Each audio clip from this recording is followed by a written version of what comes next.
કાવ્ય 5 મહેનતની મોસમ.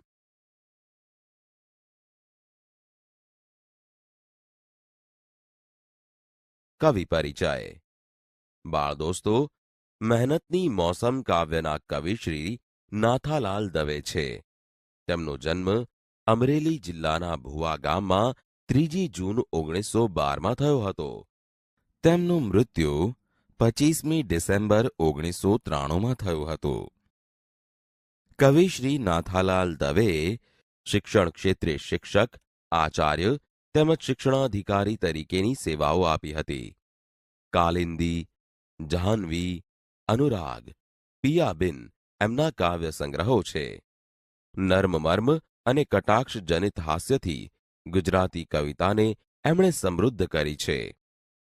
રમ્ય શબ્દચિત્રો, ભાવનું માધુર્ય, છંદો, ગેય ઢાળો પરનું માધુર્ય આ બધું જ એમની કવિતાની વિશેષતા છે.